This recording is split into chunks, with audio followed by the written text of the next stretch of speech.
Είναι ο καφές έναν υγιεινό ρόφημα να πίνουμε καφέ και αν ναι, πόσο να πίνουμε. Μπορεί να μειώσει τον κίνδυνο για καρκίνο. Έχει θετική ή αρνητική επίδραση στην αρτηριακή πίεση. Μπορεί ο καφές να αυξήσει τη χολυστερόλη και τελικά να βάζουμε γάλα στον καφέ μας.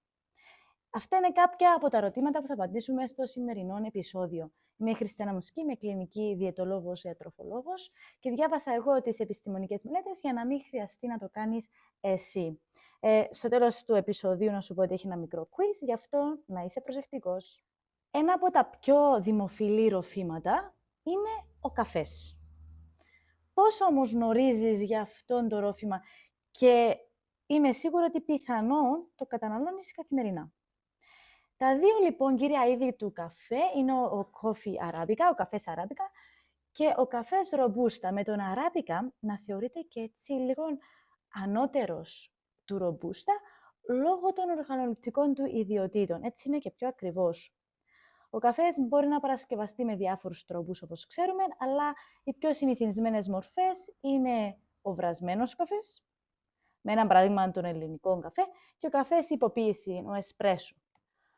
Ο καφές έχει μια πολύπλοκη χημική σύνθεση που αποτελείται από περισσότερες από 1.000 βιολογικές ενώσεις. Η πιο γνωστή είναι η καφεΐνη, η οποία υπάρχει στους κόκκους καφέ, αλλά υπάρχει και σε άλλα προϊόντα, όπως η κόκκι κακάο και κάποια φύλλα τσαγιού.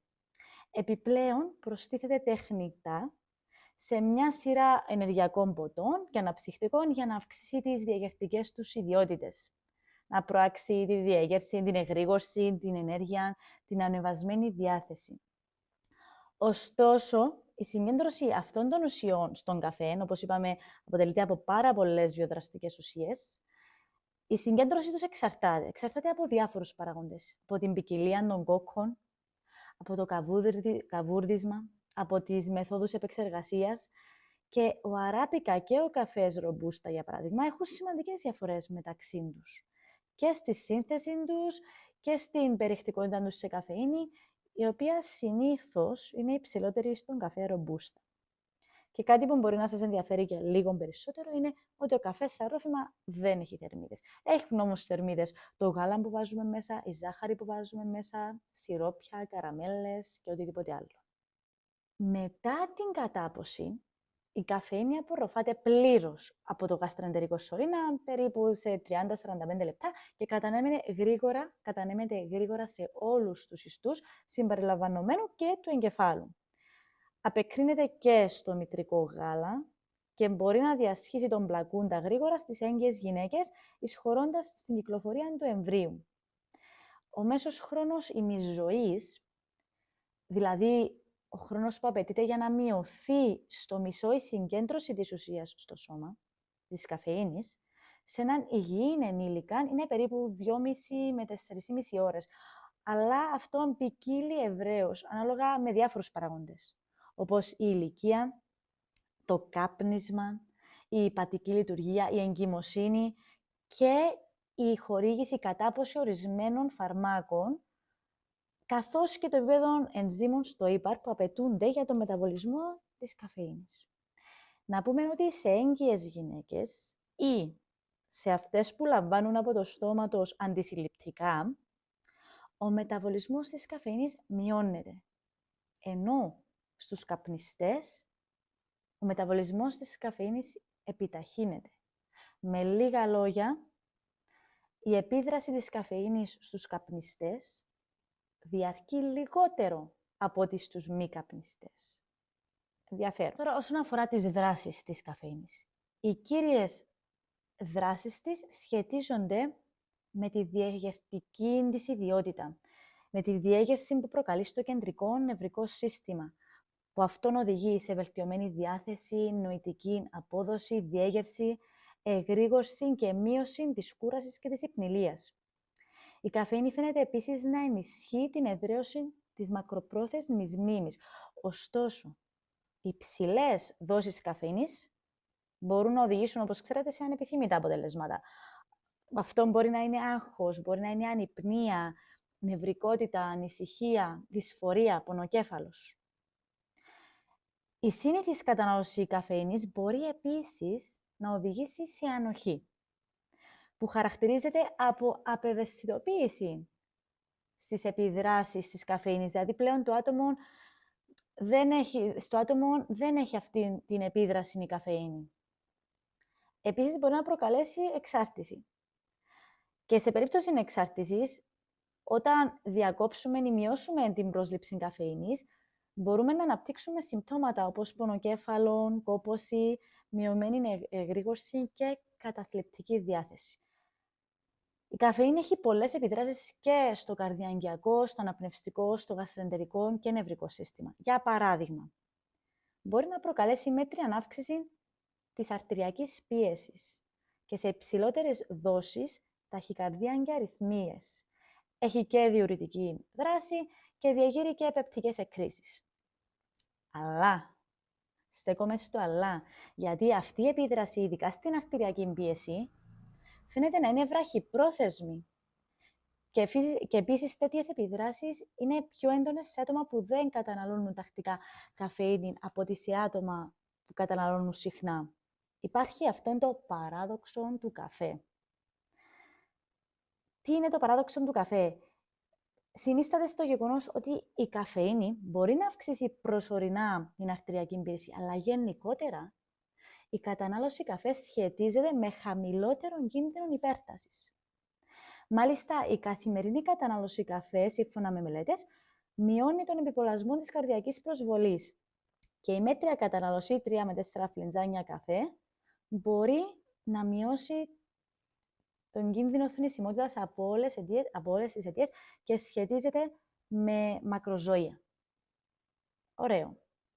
Η κατανάλωση καφέ έχει επίσης, βασισμένα σε στοιχεία, ευεργετικές συσχετίσεις με διάφορες ασθένειες.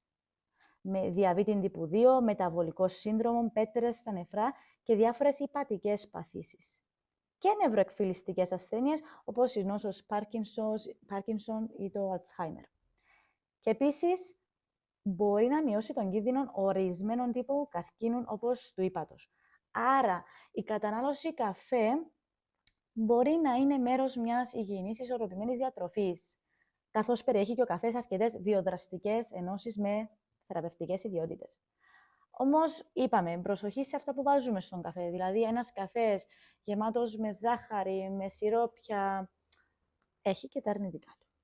Θα σας πω κάτι πολύ ενδιαφέρον τώρα. Κάτι πολύ ενδιαφέρον για να δείτε ότι η επιστήμη της διατροφής εξελίσσεται διαρκώς, εξελίσσεται μέρα με τη μέρα. Το 1991, τότε, ο Διεθνής Οργανισμός Έρευνας για τον Καρκίνο, ο εξειδικευμένος οργανισμός για τον καρκίνο του Παγκοσμίου Οργανισμού Υγείας, εταξινόμησε τον καφέ ως πιθανός καρκινογόνο για τον άνθρωπο. Αυτή είναι η λεγόμενη ομάδα 2β.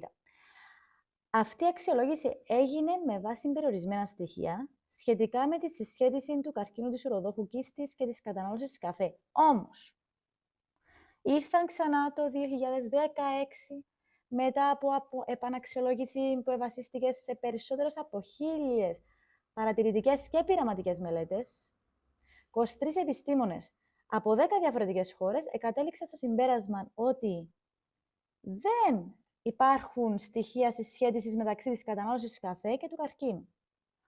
Ως εκ τούτου, ο καφές μεταφέρθηκε από την ομάδα 2β, πιθανός καρκινογόνος για τον άνθρωπο, στην ομάδα 3, που σημαίνει δεν μπορεί να ταξινομηθεί ως προς την καρκινογέννηση.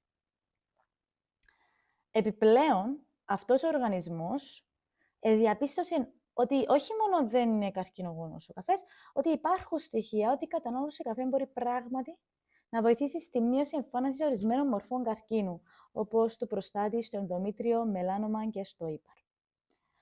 Συμπερασματικά, η μέτρια πρόσληψη καφέ, μιλούμε για 1 με 4 φλιτζάνια τη μέρα, είναι ασφαλή και ωφέλιμη.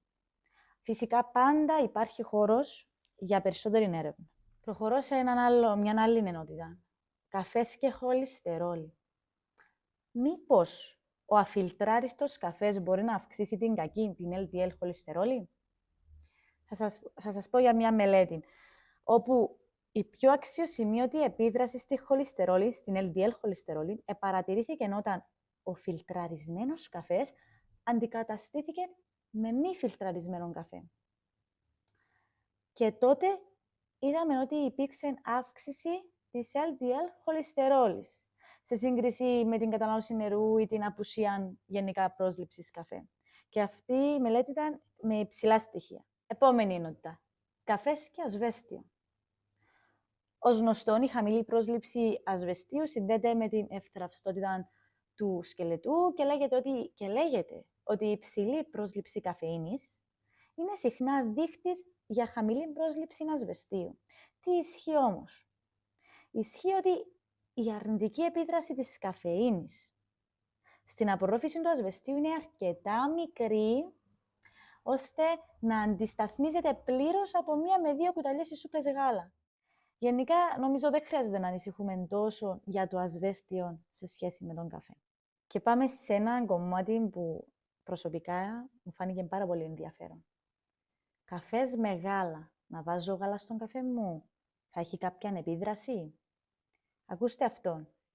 Η βιβλιογραφία αναφέρει ότι οι συστατικά του γάλατος, όπως οι πρωτεΐνες, μπορούν να δεσμεύσουν και να αλληλεπιδράσουν ισχυρά με φαινολικές ενώσεις του καφέ, ειδικά τα χλωρογενικά οξέα, και έτσι να μειώσουν τη θετική τους επίδραση στον οργανισμό. Όπως είπαμε, φαινολικές ενώσεις είναι ευεργετικές για τον οργανισμό. Άρα, η επίδραση όμως της προσθήκης γάλακτος στις θρεπτικές, λειτουργικές και συντηρητικές ιδιότητες του καφέ φαίνεται να εξαρτάται από διάφορους παράγοντες, είτε αυτός είναι η αναλογία του γάλακτος προς τον καφέ, η θερμοκρασία πριν και μετά την προσθήκη γάλακτος, ο τύπος του γάλακτος που θα προσθέσουμε, η συγκέντρωση πρωτεϊνών του γάλακτος και των φαινολικών ενώσεων του καφέ και άλλα. Να πω ότι δεν υπάρχουν αξιόπιστα στοιχεία που να υποστηρίζουν οποιαδήποτε σύσταση για την κατάλληλη μερίδα γάλακτος που μπορεί να προσθεθεί σε συγκεκριμένο όγκο καφέ. Για αυτό το θέμα θα πρέπει να γίνουν περισσότερες μελέτες για να ξεκαθαρίσει το τοπίο. Φυσικά, πάντα μπορείτε να απολαμβάνετε τον καφέ σας όπως σας αρέσει. Καφές και ακριλαμίδιο. Λοιπόν, για να αποκτήσετε ένα φλιτζάνι καφέ υψηλής ποιότητας πρέπει να περάσει από διάφορες διαδικασίες.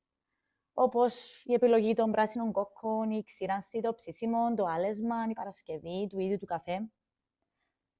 Αυτές όμως οι διαδικασίες μπορούν να οδηγήσουν σε παραγωγή ακριλαμιδίου, το οποίο επηρεάζει άμεσα την ποιότητα και την ασφάλεια του καφέ. Φυσικά υπάρχουν μέθοδοι σε κάθε στάδιο επεξεργασίας που μπορούν να μειώσουν τα επίπεδα παραγωγής του. Και τώρα θα μου πείτε, Χριστιάνα, μα τι είναι το ακριλαμίδιο?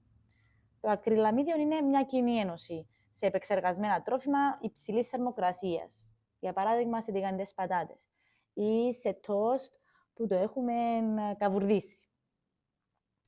Αυτό όμως το ακριλαμίδιο έχει γενετικές, τοξικές και καρκινογόνες ιδιότητες και μπορεί να προκαλέσει βλάβες στα νεύρα.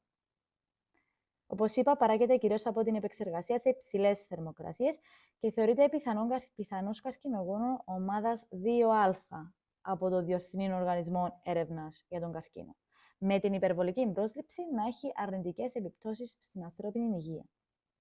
Τώρα, λόγω των αρνητικών επιπτώσεων του ακριλαμιδίου, αρκετές χώρες και περιοχές συμπεριλαμβανομένου της Ευρωπαϊκής Ένωσης έχουν θέσει όρια στην περιεκτικότητα ακριλαμιδίου στα προϊόντα καφέ.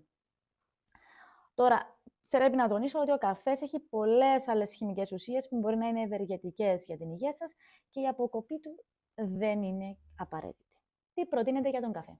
Η πρόσληψη καφεΐνης σε πολύ ψηλές δόσεις, μιλούμε για 500-600 μιλιγκράμμ, που ισοδυναμούν με 5 με 7 φλιτζάνια την ημέρα, μπορεί να προκαλέσουν άγχος, μπορεί να προκαλέσουν ταχυκαρδία.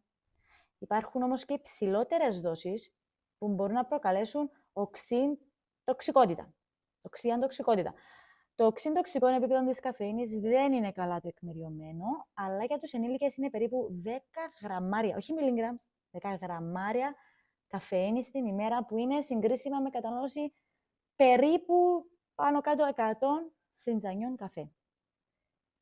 Υπάρχει όμως μεγάλη διακύμανση γι' αυτόν και για ορισμένα άτομα, ακόμα και 2 γραμμάρια μπορεί να επιφέρει τοξικά συμπτώματα. Όμως και πάλι 2 γραμμάρια είναι αρκετή ποσότητα καφέ. Για υγιείς ενήλικες τώρα αναφέρονται ποσότητες της τάξης των 400 μιλιγκράμμ καφέινης την ημέρα. Δηλαδή περίπου 4 φλιτζάνια καφέ. Και αυτή η ποσότητα είναι ποσότητα που δεν σχετίζεται γενικά με επικίνδυνες αρνητικές επιπτώσεις. Ωστόσο, υπάρχει, όπως είπαμε, διακύμανση στο πόσο ευαίσθητοι είναι οι άνθρωποι στις επιδράσεις της καφεΐνης και στο πόσο γρήγορα μπορούν να τη μεταβολήσουν. Για τις έγκυες γυναίκες, η ημερήσια πρόσληψη που δεν υπερβαίνει τα 300 μιλιγκράμμ φαίνεται να είναι ασφαλής, αλλά όχι περισσότερο από 200 μιλιγκράμμ είναι μια συνετή επιλογή. Εν τω μεταξύ, λέμε για τον καφέ. Αν δεν πίνετε καφέ, δεν χρειάζεται να αρχίσετε και όσοι πίνετε, καλό είναι να πίνετε μέσα στο όριο. Και η στιγμή που μου αρέσει περισσότερο, η ώρα για το quiz.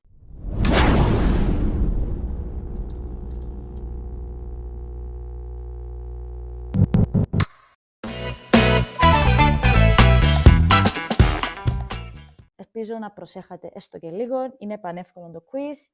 Θα απαντήσεις με σωστό ή λάθος. Πανεύκολο. Πρώτη ερώτηση. Ο καφές αράπικα θεωρείται ανώτερος από τον ρομπούστα. Σωστό ή λάθος? Σωστό. Δεύτερη ερώτηση. Στους καπνιστές, η επίδραση του καφέ διαρκεί περισσότερο. Σωστό ή λάθος? Λάθος. Η κατανάλωση καφέ μπορεί να βοηθήσει στη μείωση εμφάνισης ορισμένων μορφών καρκίνου. Σωστό ή λάθος? Σωστό. Πάντα όμως υπάρχει χώρος για νέες έρευνες. Επόμενη ερώτηση. Το γάλα στον καφέ ενισχύει τη διαθεσιμότητα των ευεργετικών πολυφαινολών. Σωστό ή λάθος? Λάθος. Και τελευταία ερώτηση. Ο καφές έχει ακριλαμίδιο. Σωστό ή λάθος? Σωστό. Καλά, είμαι σίγουρη ότι τα βρήκες όλα σωστά. Δεν έχω καμία αμφιβολία. Λοιπόν, αυτά για σήμερα. Ελπίζω να σας έμαθα κάτι, να μάθατε κάτι που σας άρεσε και θα τα πούμε στο επόμενο επεισόδιο.